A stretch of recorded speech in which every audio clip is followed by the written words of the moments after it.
আমি ঘরে একা ছিলাম, আর আমি ঘুমের ভান করেছিলাম। আর দেখি সেই কাজের ছেলেটি ধীরে ধীরে আমার দিকে এগিয়ে আসছে। একটু অস্বস্তি অনুভব করছিলাম। কাজের ছেলে এসে আমার কাছেই দাঁড়িয়ে গেল। আমার মনের ভেতর এক ধরনের ভয় আর কৌতূহল কাজ করছিল। কিন্তু তার পরবর্তী আচরণ আমাকে বিস্মিত করল। সে হঠাৎ আমার কাঁধে আলতো করে হাত রাখল। সে মুহূর্তে আমি কিছুটা অবাক হয়ে গেলাম। কিছুক্ষণ স্থির হয়ে রইলাম, কথা বলার জন্য ঠিক কী বলব তা বুঝতে পারছিলাম না। তারপর সে, আমার নাম পূজা। আমি ছিলাম অনেক সুন্দর আর আকর্ষণীয়। আমি শহরে থাকায় সব সময় মডার্ন শর্ট ড্রেস পরে থাকতাম, যা আমাকে আরও আকর্ষণীয় করে তুলত। আমার স্বামী সব সময় এসব আমাকে দেখতে পছন্দ করতেন। তিনি আমাকে অনেক ভালোবাসতেন।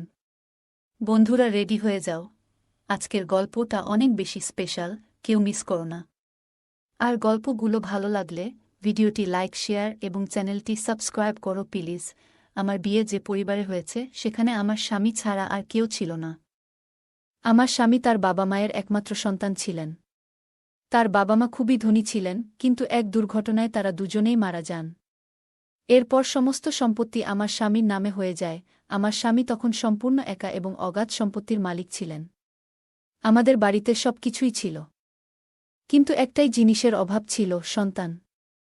আমার স্বামী ব্যবসার কাজে খুব ব্যস্ত থাকায় এই বিষয়ে কখনো ভাবেননি। কাজের কারণে তিনি প্রায় বিদেশে থাকতেন। আমি বাড়িতে এক রানীর মতো থাকতাম। বাড়ির সব কাজের জন্য কর্মচারী ছিল, তাই আমাকে কিছুই করতে হতো না। দৈনন্দিন রুটিনের মতোই আমার স্বামী আমাকে জানালেন যে তিনি ব্যবসার কাজে বিদেশে যাচ্ছেন। তিনি বললেন, আজ রাতেই আমার ফ্লাইট, তুমি নিজের যত্ন নিও। সেই রাতেই আমার স্বামী বিদেশের উদ্দেশ্যে রওনা দিলেন। আমি রাতটি বেশ শান্তিতে কাটালাম। সকালে ঘুম ভেঙে আমি ঘরের বাইরে তাকিয়ে দেখি আমার ১৬ বছর বয়সী বাড়ির কাজের ছেলে রান্নাঘরে নাশতা বানাচ্ছে। যদিও তার বয়স ১৬, তবে তাকে বড়দের মতো দেখাচ্ছিল। সে দেখতেও অনেক সুন্দর ছিল। খুব মনোযোগ সহকারে সে তার কাজ করছিল। কাজ শেষ করেই সে নিজের ঘরে চলে যেত। তবে আমার মনের এক কোণে তার প্রতি একটা অদ্ভুত আকর্ষণ তৈরি হচ্ছিল। আমি একজন আধুনিক এবং রূপসী নারী ছিলাম। বেশিরভাগ সময় আমি একাকী থাকতাম, যা আমার জন্যে অনেক কষ্টের ছিল। আমার পোশাকগুলোও বেশ আধুনিক ছিল। অন্য কেউ হলে এতদিনে হয়তো আমার প্রতি আকৃষ্ট হয়ে পড়ত।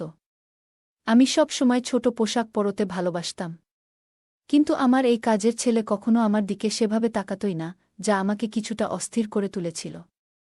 তখনও আমি ছোট পোশাক পরেই ছিলাম, আর পোশাক পাল্টানোর প্রয়োজনও মনে করিনি। সেই অবস্থাতেই রান্নাঘরে গিয়ে পৌঁছালাম। আমি তাকে নিজের দিকে আকৃষ্ট করার চেষ্টা করলেও সে প্রতিবারই আমাকে উপেক্ষা করত। রান্নাঘরে তখন শুধু আমরা দুজনই ছিলাম, আর বাড়িতেও সারাদিন আমরা একাই থাকতাম। কিছুদিন এভাবে কাটতেই আমার মধ্যে তার প্রতি একটা বিশেষ আকর্ষণ তৈরি হতে লাগল। তবে সে যেন এমন এক অদ্ভুত মনের মানুষ ছিল যে আমার মতো সুন্দরী একজন নারীকে একা পেয়েও তেমনভাবে আকৃষ্ট হচ্ছিল না। যতই চেষ্টা করতাম ততবারই ব্যর্থ হতাম।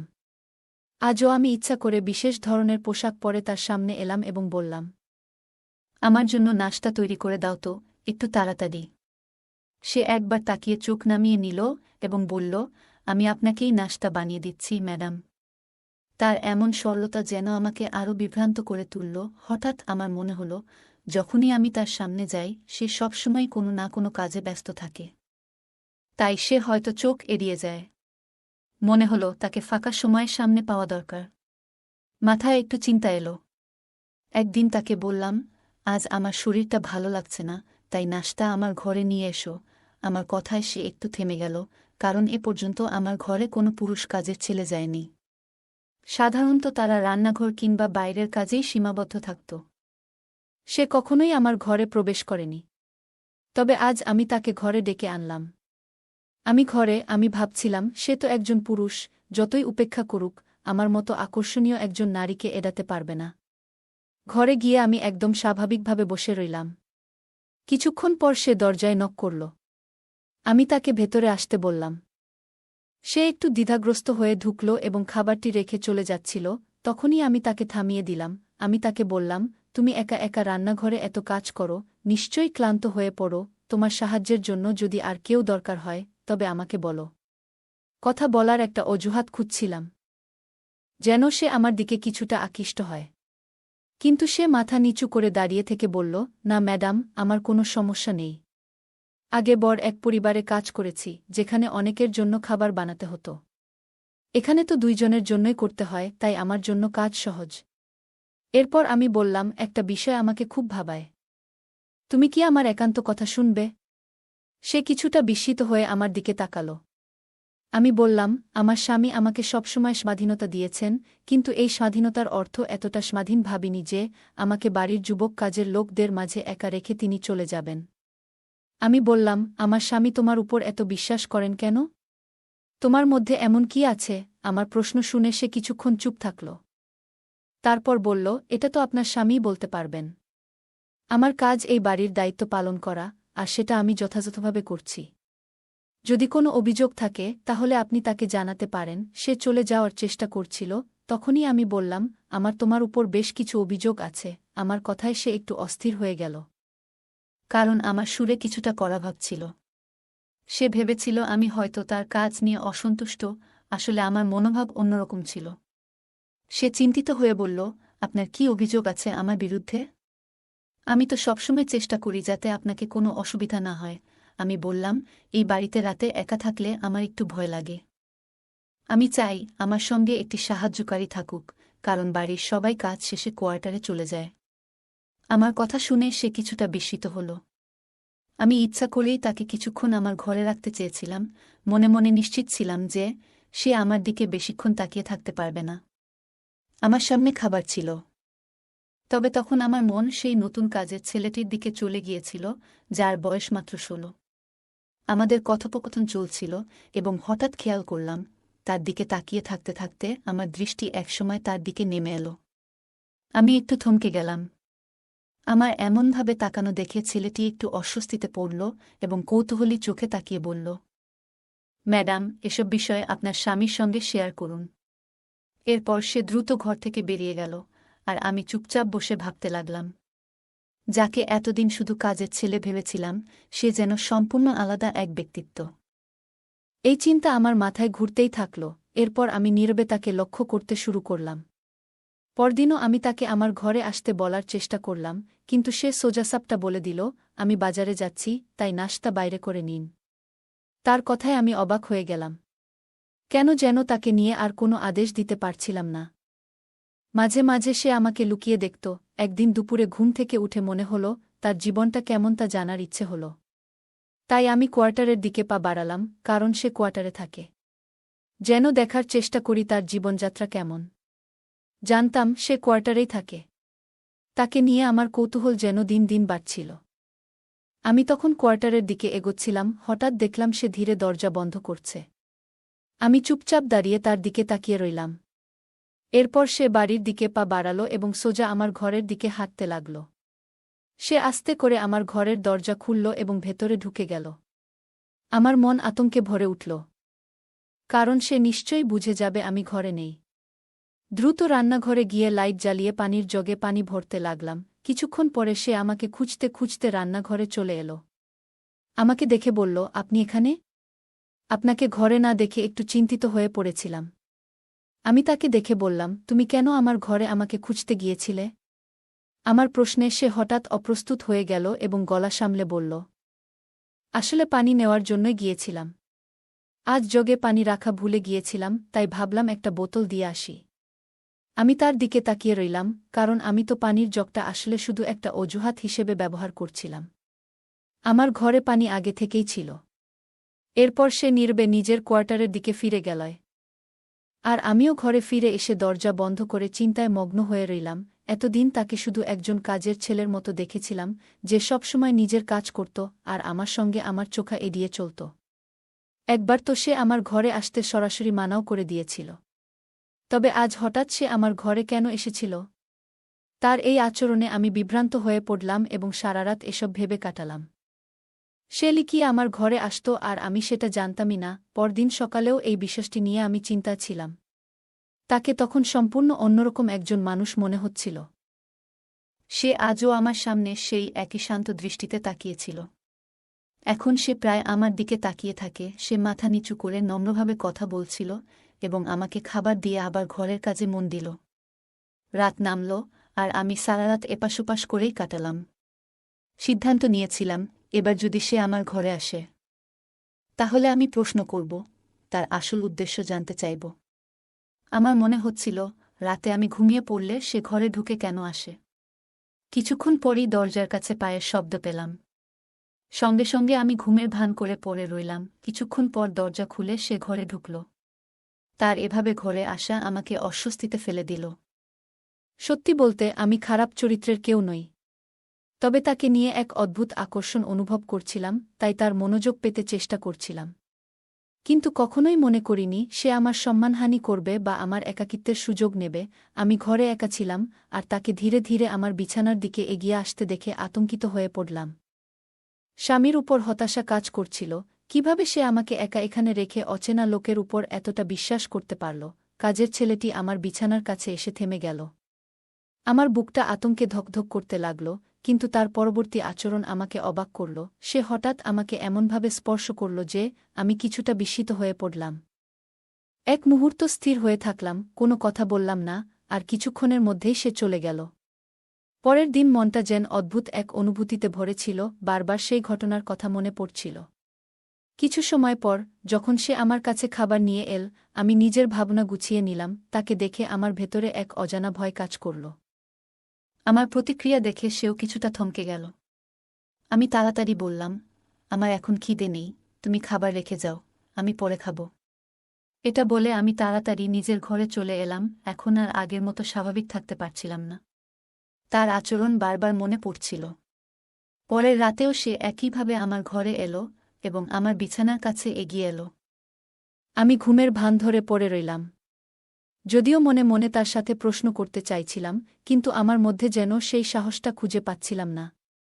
প্রতিদিন একই ঘটনা ঘটতে থাকল, আর যখনই আমার স্বামী ফোন করত, আমি সব ঠিক আছে বলেই কাটিয়ে দিতাম। কিন্তু দিন দিন আমার অস্বস্তি বাড়তে লাগল। সে লুকিয়ে আসত আর আমার কাছে এসে চুপচাপ দাঁড়ায় থাকত এবং পরে চলে যেত। মনে হতো তার মধ্যে এক অদ্ভুত রহস্য লুকিয়ে আছে, যা আমি জানতাম না। এক রাতে সে আবার আমার ঘরে ঢুকল এবং সে চলে যাওয়ার পর আমি আস্তে করে উঠে তার পেছনে এগোলাম। লক্ষ্য করলাম সে বাড়ির বাইরে কোয়ার্টারে না গিয়ে গেটের দিকে এগোচ্ছে। এ দৃশ্য দেখে আমি একটু ভয় পেয়ে গেলাম। রাতের এ সময় সে কোথায় যাচ্ছে? আমি সারা রাত অপেক্ষায় কাটালাম, কিন্তু সে আর ফিরল না। তার এসব অদ্ভুত আচরণে আমার ঘুম উড়ে গেল। অপেক্ষা করতে করতে ভোর ৫টা নাগাদ দেখলাম সে ঘরে ঢুকছে। তার পরনে থাকা কাপড়ে লাল দাগ দেখা যাচ্ছিল, যেন খুব ক্লান্ত ছিল। দ্রুত কোয়ার্টারের দিকে যেতে শুরু করল, আর আমি অবাক হয়ে ভাবতে লাগলাম, সে সারা রাত কোথায় ছিল। তার এই রহস্যময় আচরণ আমার মনে ভীতি ও সন্দেহের সৃষ্টি করল। সে তো আমার কাছে কেবল একজন তরুণ চাকর, কিন্তু তার এমন অদ্ভুত আচরণে তাকে নিয়ে আতঙ্কিত হচ্ছিলাম। আগে তার কাছাকাছি থেকে ভয় পেতাম না, কিন্তু এখন তার প্রতিদিনের এই রাতের কার্যকলাপ আমার মনে অস্বস্তি বাড়াচ্ছিল। রাতে আমার ঘরে এসে যাওয়ার পর সে কোথায় যেত এবং কেন ভোর ৫টা নাগাদ ফিরে আসত, এই সব কিছু ভাবতে গিয়ে আরও ভয় বাড়ছিল। আমার স্বামী প্রতিদিন কাজ থেকে ফিরলে খুবই ক্লান্ত থাকত এবং তার জামাকাপড়ও বেশ নোংরা হয়ে যেত। আমি ছোটবেলা থেকে খুবই যত্নে বড় হয়েছি, তাই এই ধরনের পরিস্থিতি দেখে ভীত হয়ে যেতাম। আমার মানসিক শান্তি বিঘ্নিত হচ্ছিল, যার ফলে আমি প্রায় অসুস্থ হয়ে পড়ছিলাম। একদিন আমার স্বামী আমাকে ফোন করে আমার স্বাস্থ্যের খোঁজখবর নিল। কথা বলতে গিয়ে আমি চোখের পানি ধরে রাখতে পারলাম না এবং তাকে বললাম যে আমার একজন কাজের মহিলা প্রয়োজন। আমি এখানে একা পুরুষ কর্মচারীদের সাথে থাকতে আরাম বোধ করি না। আমার স্বামী আমাকে শান্ত করার চেষ্টা করল এবং বলল, তুমি এখনও বাইরের জগৎ সম্পর্কে ভালোভাবে জানো না। অনেক সময় এই ধরনের গৃহকর্মীরা বিশ্বস্ত না হয়ে চুরি করে বা সমস্যা সৃষ্টি করে। তাই আমি তোমার নিরাপত্তার ব্যাপারে চিন্তিত। কিন্তু আমি এই কর্মচারীকে পুরোপুরি বিশ্বাস করি। আমি শিগগিরই বাড়ি ফিরে আসব। তার এই কথাগুলো শুনে আমি অবাক হলাম। আমার মনে হচ্ছিল, কেন আমার স্বামী এই কর্মচারীর উপর এতটা বিশ্বাস করছে। তাকে বললাম, তুমি ঠিক বলেছ, সবাইকে বিশ্বাস করা যায় না। অনেক সময় মানুষ মুখোশ পরে আমাদের মতো সরল মানুষদের বোকা বানায়। এরপরে আমি নিজেও একটু আতঙ্কিত হয়ে পড়েছিলাম, এই ভেবে যে হয়তো এই কর্মচারী তেমন ভালো নাও হতে পারে যতটা আমার স্বামী তাকে মনে করছে। তবে আমার স্বামী আমাকে বলল, আমি তাকে চোখ বন্ধ করেই বিশ্বাস করি। এ বিষয়ে যদি কেউ আমাকে কিছু উল্টোপাল্টা বলে, তাও আমি বিশ্বাস করব না, কারণ আমি নিশ্চিত যে সে তোমার সাথে কিছু ভুল করতে পারে না। তাকে নিয়ে আমার পূর্ণ আস্থা আছে। আমার স্বামীর এই কথাগুলো শুনে আমি খুব চিন্তায় পড়ে গেলাম। মনে হলো হয়তো আমার স্বামী আমার কথাগুলো বিশ্বাস করবে না। সত্যিটা জানাতে চাইছিলাম, তবে সেদিন আর কথা বাড়ালাম না, কিন্তু একা একা চিন্তা করতে করতে আরও বিচলিত হয়ে পড়লাম। গৃহকর্মীর দৈনন্দিন কাজের রুটিন আগের মতোই চলছিল। রাতের বেলায় সে বাড়ির ভেতর ঘুরে বেড়ায়, যখন তখন বেরিয়ে যায়। তার এই আচরণে আমি আতঙ্কিত হয়ে পড়লাম। বারবার ইশারায় স্বামীকে জানাতে চেষ্টা করলাম, কিন্তু সে কিছু শুনতে চাইছিল না। একদিন আমি শেষমেশ স্বামীকে বলে বসলাম যে একজন স্বামীর উচিত তার স্ত্রীর কথায় বিশ্বাস রাখা। আমি জানি এই কর্মচারী আসলে যেমন দেখায় তেমন নয়, এবং সে মাঝে মাঝে বেশ অদ্ভুত আচরণ করে। আমার কথা শুনে স্বামী অবাক হয়ে বলল, কেন, সে এমন কি করে যা তোমাকে ভীত করে তুলছে? আমি তো তোমার কথা কিছুই বুঝতে পারছি না। আমি কিছু বলার আগেই হঠাৎ সেই গৃহকর্মী চায়ের কাপ নিয়ে এসে আমার সামনে দাঁড়াল এবং আমাকে কঠিন চোখে তাকাল। আমি আতঙ্কে জমে গেলাম। কথার প্রসঙ্গ পাল্টে তাড়াতাড়ি ফোন রেখে দিলাম। সেই চাকর এসে বলল, আপনার স্বামীর সাথে অকারণে এ ধরনের কথা বলে তাকে চিন্তিত করবেন না।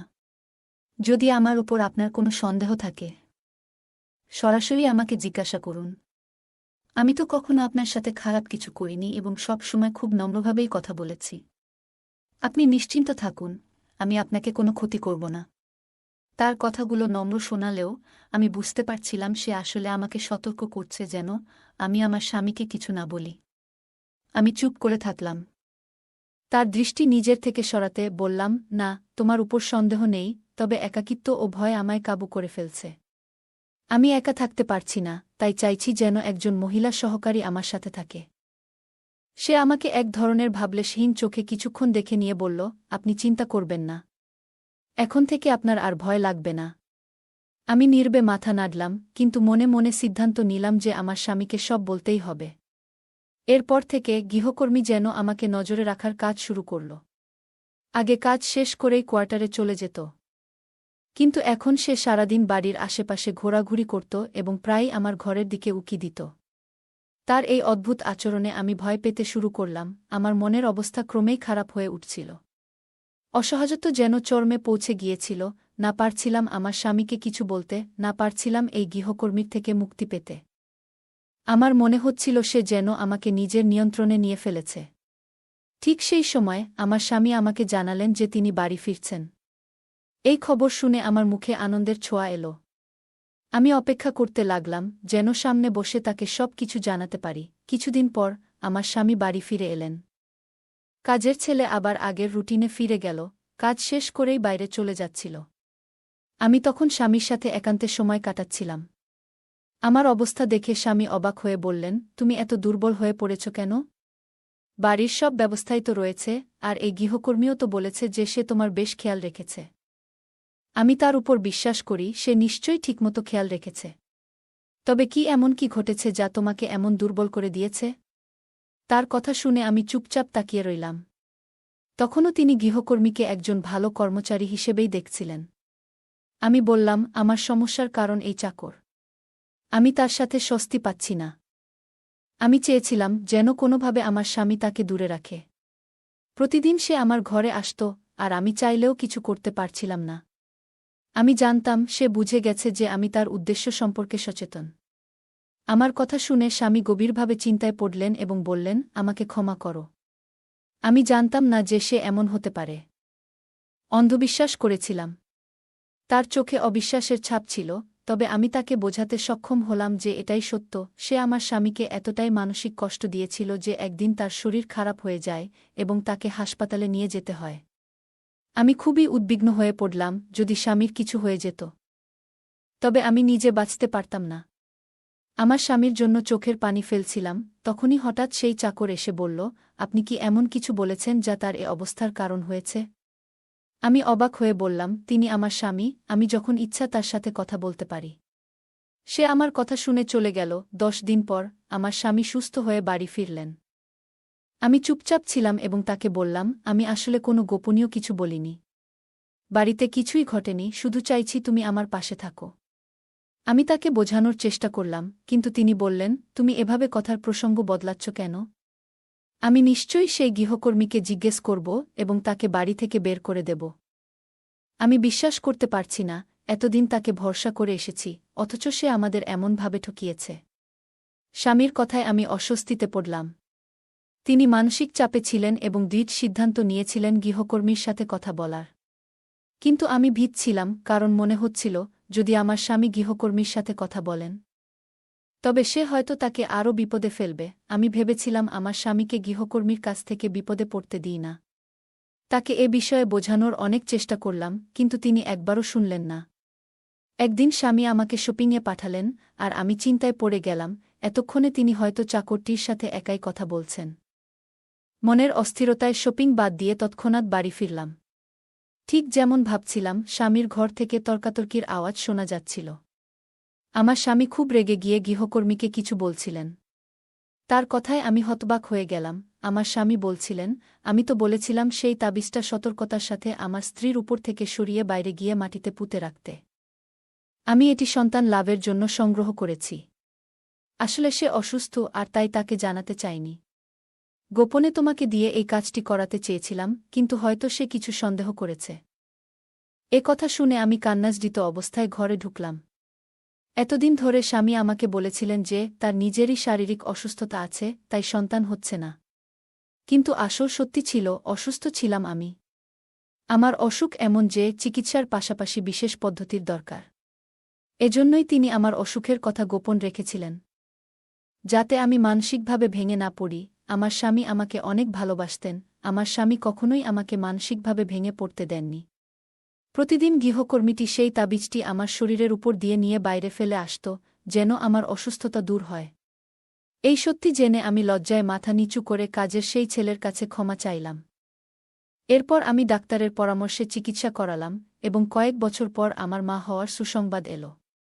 এখন আমি ও আমার স্বামী, আমাদের সেই বিশ্বস্ত কাজের লোক, একসাথে সুখে-শান্তিতে জীবন কাটাচ্ছি। বন্ধুরা, যদি এই গল্পটি ভালো লেগে থাকে, তাহলে দয়া করে ভিডিওটি লাইক করুন এবং আমাদের চ্যানেলটি সাবস্ক্রাইব করুন।